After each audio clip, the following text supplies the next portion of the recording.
दुनिया में एक ही तो देश है नहीं भारत, दुनिया में बहुत सारे देश हैं।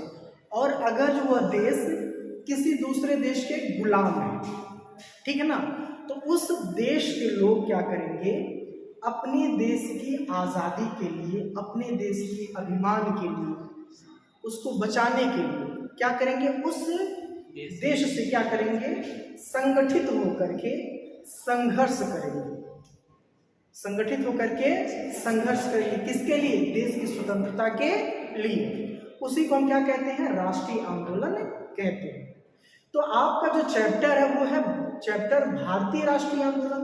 तो ठीक उसी प्रकार से भारतीय लोगों ने भी क्या किया, अपने देश को स्वतंत्र कराने के लिए अंग्रेजों से संगठित होकर के आंदोलन किया, और यही संगठित होकर के किया गया आंदोलन ही भारतीय राष्ट्रीय आंदोलन के नाम से जाना जाता है। ठीक है ना। अच्छा, अब इस चैप्टर के साथ दो शब्द जुड़े हुए हैं, भारतीय राष्ट्रीय आंदोलन उदय, विकास और उसकी प्रवृत्तियां। यानी कि जो भारतीय राष्ट्रीय आंदोलन का उदय कैसे हुआ, समझ में आ रही बात ना, उसका उदय कैसे हुआ। तो किसी भी चीज के पीछे कोई ना कोई घटना उत्तरदायी मानी जाती है, उसका मुख्य कारण माना जाता है। तो यही कह रहा है कि भारत की आजादी के पीछे, भारत की राष्ट्रीय आंदोलन के पीछे क्या कारण उत्तरदायी था।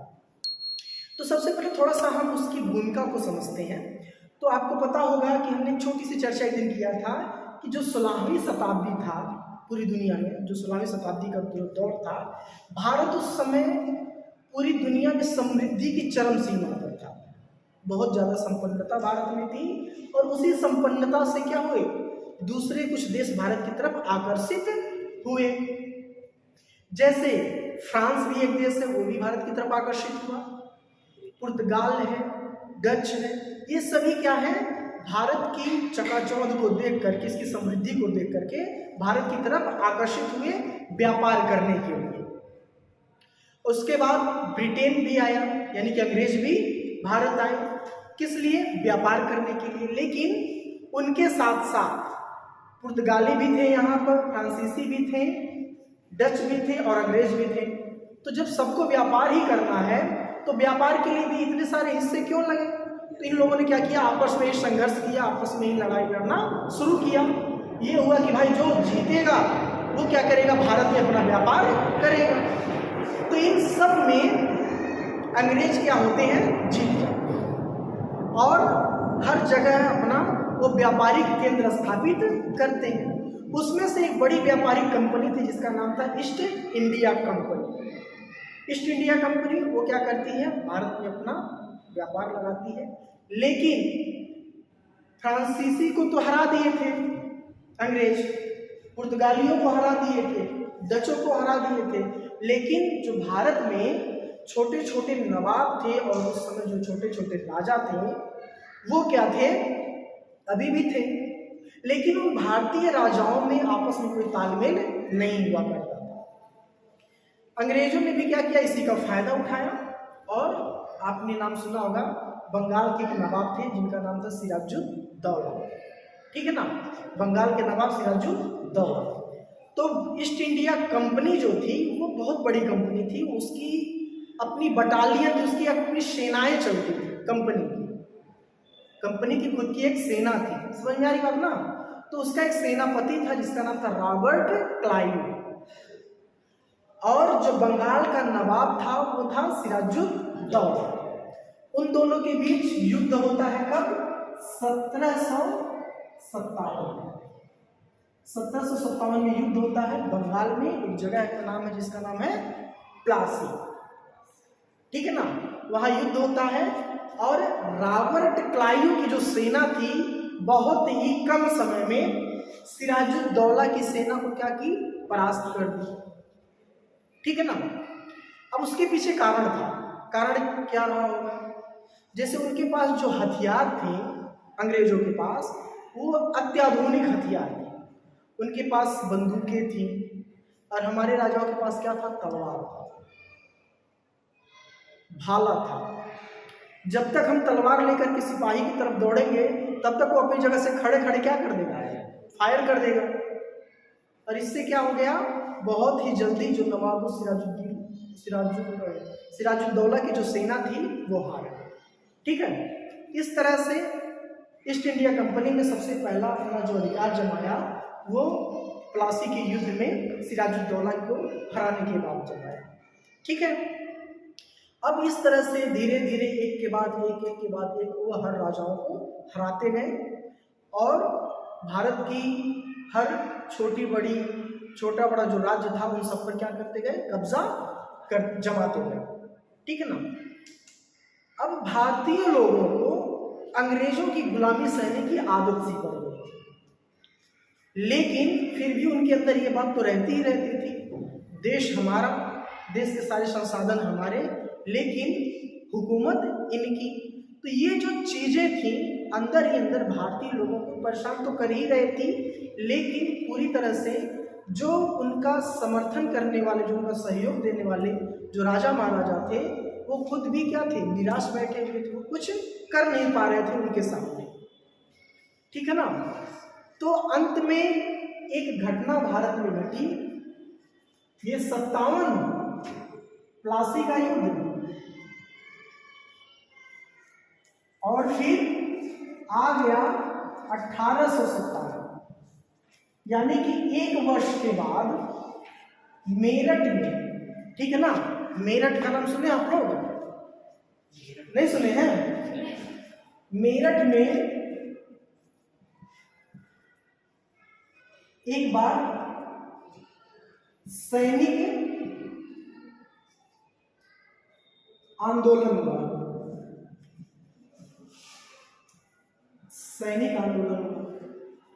और ये सैनिक आंदोलन भले ही एक सैनिक आंदोलन था मेरठ में, लेकिन यह जो आंदोलन भारतीय सेनाओं ने अंग्रेज सेना के विरुद्ध किया, ठीक है ना, इससे पूरे देश के लोगों को क्या मिला, बल मिला कि हमारे जो भारतीय सैनिक हैं वो अंग्रेज के प्रति क्या कर रहे हैं, संघर्ष कर रहे हैं। लेकिन इस आंदोलन को, इस संघर्ष को अंग्रेजों के द्वारा क्या किया गया, दबा दिया गया, क्योंकि क्या थी, सारी ताकत उन्हीं के पास थी, उसको दबा दिया गया।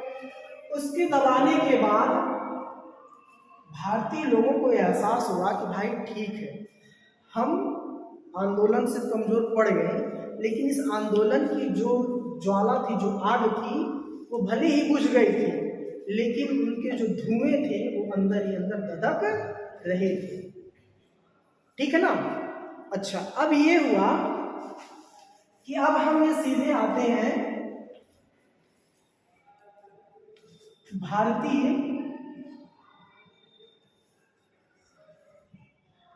राष्ट्रीय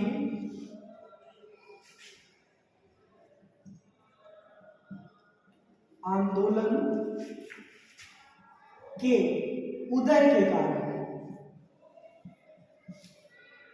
के कारण, भारतीय राष्ट्रीय आंदोलन के उदय के कारण। अब क्या कारण बना भारतीय राष्ट्रीय आंदोलन का, ठीक है ना। तो नंबर 1 पर हमने आपको अभी वही बताया, लिखा गया 1857 का प्रथम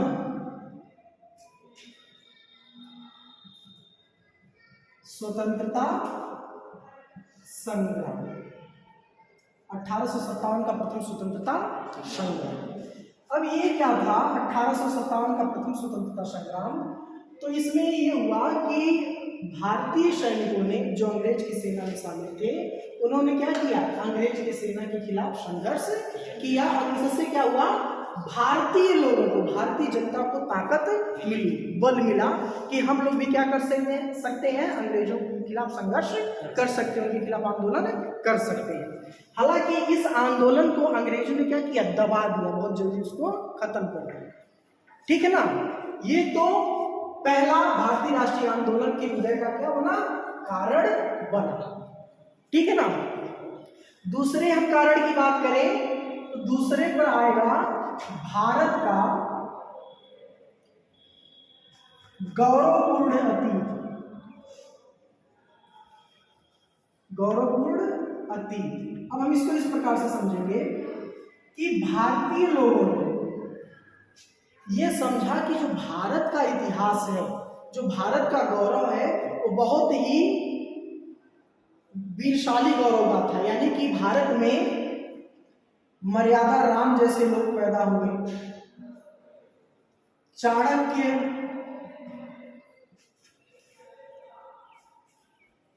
पैदा हुए, चंद्रगुप्त मौर्य जैसे राजा पैदा हुए,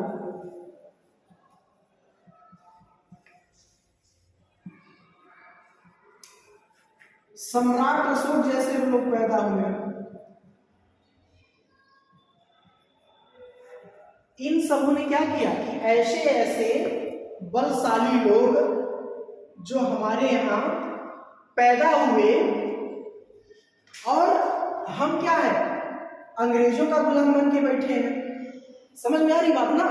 तो इन सभी भारतीय लोगों ने क्या किया, अपने पुराने अतीत को, अपने समय को याद किया कि राजा राम यहाँ पैदा हुए, महान चक्रवर्ती राजा सम्राट अशोक पैदा हुए, चंद्रगुप्त मौर्य पैदा हुए, महान राजनीतिज्ञ चाणक्य पैदा हुए। तो हम ऐसे ऐसे लोगों के वंशज हैं, और अंग्रेज हमारे ऊपर क्या कर रहे हैं, शासन कर रहे हैं, चला रहे हैं। तो इन लोगों ने क्या किया, अपने अतीत को याद किया, और ये भी भारतीय राष्ट्रीय आंदोलन के उदय का क्या बना, कारण बना। तीसरे बिंदु पर अगर हम चर्चा करें, तीसरा बिंदु ये होगा कि राजनीतिक एकता की स्थापना, राजनीतिक एकता की स्थापना।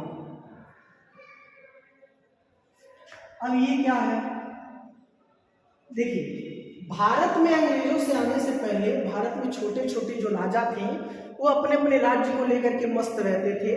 वह भारत को कोई एक सूत्र में बांधने वाला नहीं था।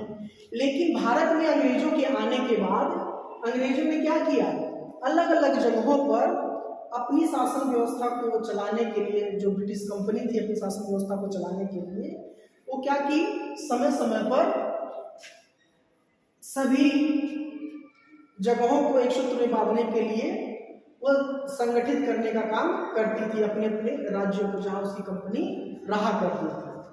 और वहां पर एक जगह से दूसरी जगह आ जा सके, उन्होंने क्या बनवाया, सड़कें बनवाई, ठीक है ना, रेल मार्ग बिछवाए, यानी आने जाने में क्या हो गई, लोगों को आसानी हो गई। यानी कि उस समय में लोग क्या करते थे, आसानी से एक जगह से दूसरी जगह आ जा सकते थे।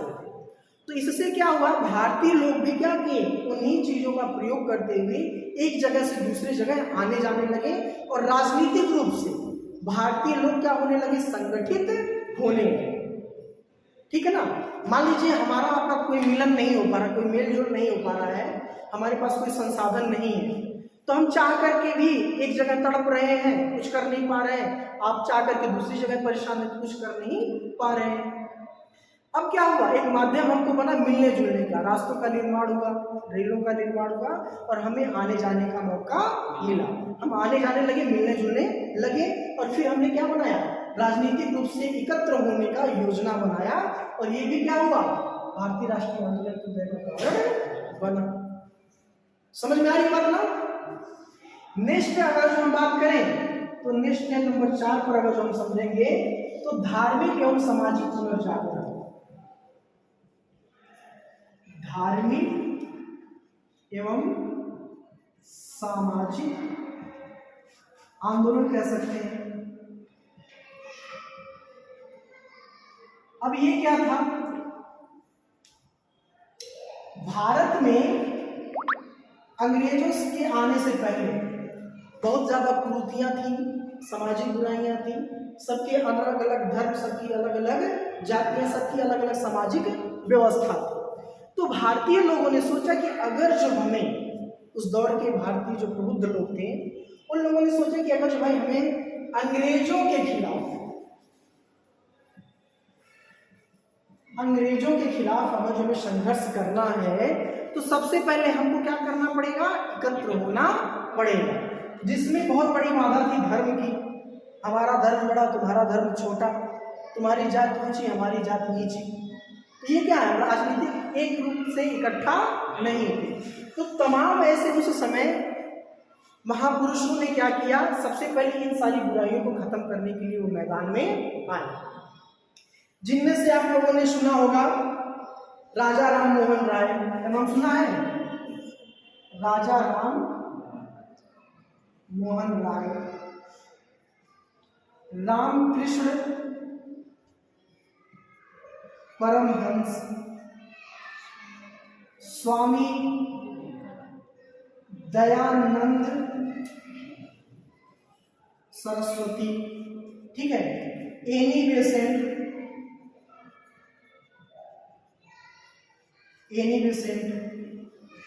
बहुत सारे ऐसे लोग थे, ईश्वरचंद्र विद्यासागर,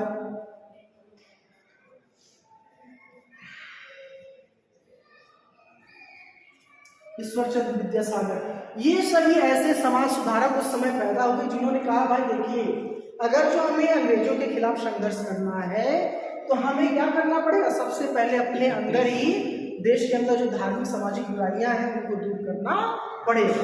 और इसी को ध्यान में रखते हुए 1828 में राजा राम मोहन राय ने ब्रह्म समाज बनाया, एक ब्रह्म समाज की स्थापना की। समझ में आ रही बात ना? उन्होंने इन सभी बुराइयों को दूर करने के लिए 1828 में ब्रह्म समाज की स्थापना की।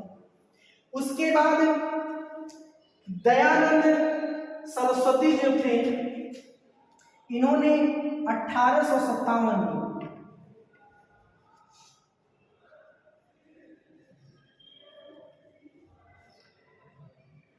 दयानंद सरस्वती 1857 में, सॉरी 1875, माफ करिएगा, 1875 में आर्य समाज की स्थापना की है।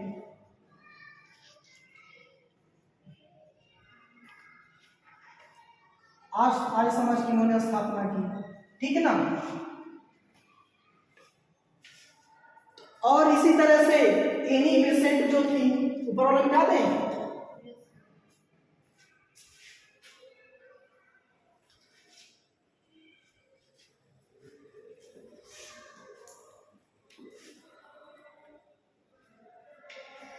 एनी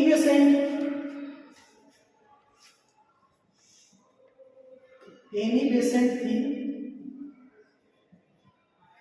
एनी बेसेंट ने क्या किया, अमेरिका में इन्होंने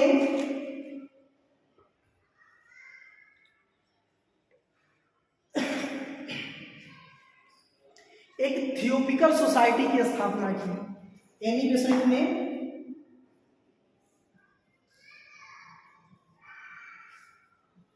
थियोपिकल सोसाइटी की स्थापना की। भारत में भी इन्होंने मद्रास में आकर के, भारत के मद्रास में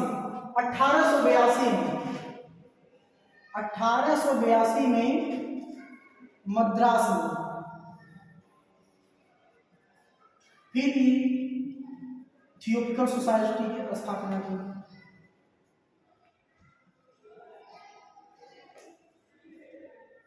और ये सबसे पहले उन्होंने न्यूयॉर्क में किया था।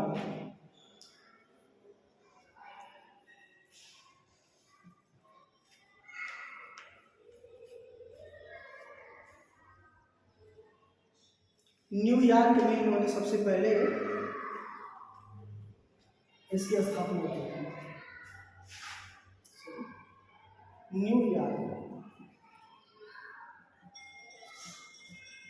न्यूयॉर्क में इन्होंने थियोपिकल सोसाइटी की सबसे पहले स्थापना की। उसके बाद भारत में क्या हुआ, 1882 में इन्होंने इसी सोसाइटी की स्थापना की, ठीक है ना। और इस तरह से फिर वह 1993 में भारत आई। कब आई भारत? 1893 में भारत आई। कौन आई? Annie Besant. एनी बेसेंट 1893 में भारत आए। तो इस तरह से भारत में धार्मिक और सामाजिक आंदोलन हुए। ये भी क्या बना कारण, भारतीय राष्ट्रीय आंदोलन का कारण बना।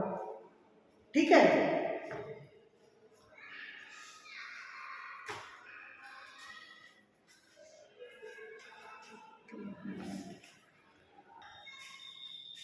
ये भी कारण बना। अब अगर जो हम पांचवें बिंदु पर भारतीय राष्ट्रीय आंदोलन के कारण को जो तलाशें तो वो था भारत का आर्थिक शोषण। नंबर 5, भारत का आर्थिक शोषण।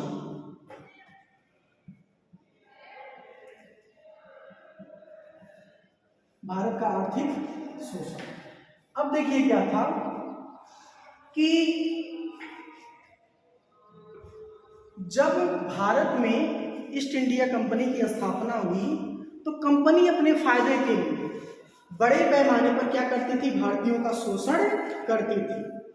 वह व्यापार करने के लिए हम ही से हमारे कच्चे माल को खरीदती थी और अपने यहाँ देश में ले आकर के उसको बेहतर तरीके से बनाती थी और भारत में ही आकर के उसको क्या ऊंचे दाम पर बेचती थी। ठीक है ना। तो इस तरह से वो क्या करते थे, हमारा आर्थिक शोषण करते थे।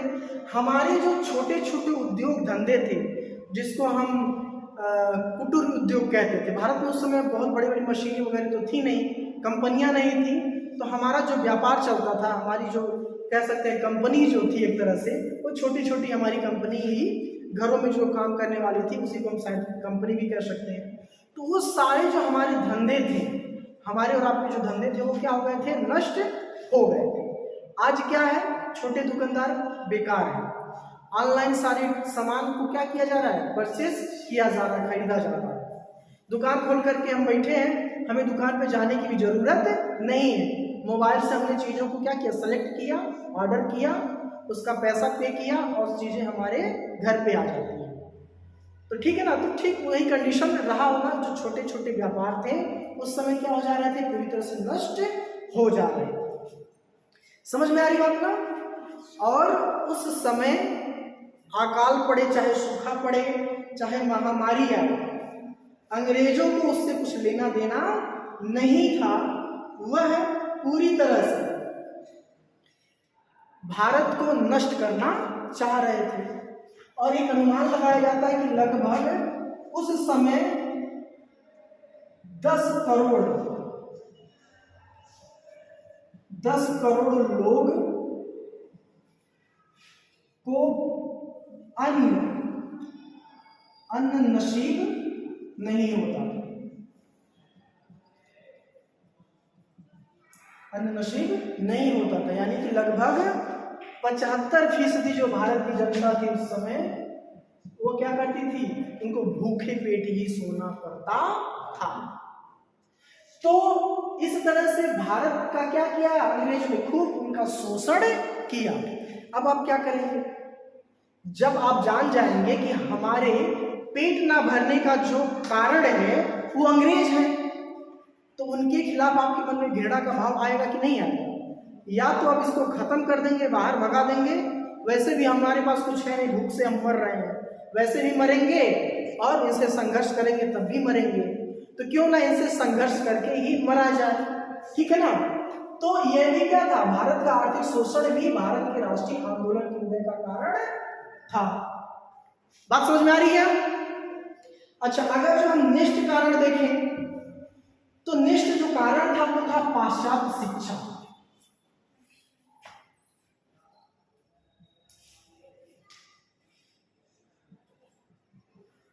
पाश्चात्य शिक्षा।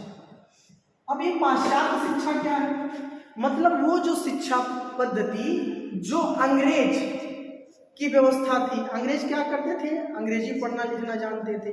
अंग्रेजों ने क्या किया, भारत में अपनी शिक्षा पद्धति जो थी अंग्रेजी, उन सभी को माध्यम बनाया यहाँ पर काम करने के लिए, अंग्रेजी शिक्षा को माध्यम बनाया। अब ये हुआ, अंग्रेजों की मंशा थी कि भारत के लोग भले शरीर से भारतीय रहे, लेकिन उनके दिमाग और दिलो दिमाग में, उनकी रगो रगों में कौन सी व्यवस्था छाई रहे? अंग्रेजी भाषा की व्यवस्था छाई रहे। वो पूरी तरह से अंग्रेज बन करके रहे। तो हम उनको लंबे समय तक क्या बना कर रख सकते हैं? गुलाम बना करके रख सकते हैं। लेकिन इन्होंने जो अंग्रेजी शिक्षा यहाँ पर दिया, उससे क्या हुआ? जो कुछ भारतीय लोग अंग्रेजी पढ़ना लिखना जान गए थे, समझ गए थे, उन लोगों ने क्या किया? वो जानते थे कि कौन सी चीज वो भारतीयों के हित में है, कौन सी चीज भारतीयों के हित में नहीं है। वो अंग्रेजी में सारी चीजें लिखी होती थी और भारतीय लोग भी क्या किए? उस चीजों को समझने लगे। ये चीजें हमारे हित की हैं, ये चीजें हमारे हित की नहीं है। तो इससे ये हुआ कि जितने भी आंदोलन भारत के अलावा दूसरे देशों में चल रहे थे, जैसे अमेरिका में,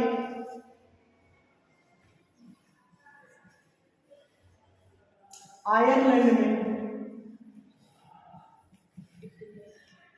फ्रांस में, ठीक है ना, दुनिया में जहां और जगह अंग्रेजों का शासन था, ठीक है ना, अंग्रेजों का शासन था, वहां पर क्या क्या गतिविधियां हो रही हैं। जब भारतीय लोग अंग्रेजी पढ़ना लिखना जान गए तो सारी चीजों को क्या करने लगे? समझने लगे। वहां के लोग भी, अमेरिका के, आयरलैंड के, फ्रांस के, सब लोग भी क्या कर रहे थे?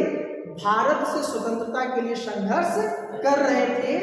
तो इससे अंग्रेजी शिक्षा के माध्यम से भारतीय लोगों ने भी वहां के समाचारों को, वहां की चीजों को जाना, समझा, और उनके मन में भी भाव आया कि दुनिया के जब अन्य सभी देश अपने आप को स्वतंत्र कराने के लिए आंदोलन कर रहे हैं, तो क्यों ना हम भारतीय भी अंग्रेजों के खिलाफ भारत में रह करके आंदोलन करें। ठीक है ना। तो ये भी क्या बना? भारत के राष्ट्रीय आंदोलन का कारण बना। ठीक है,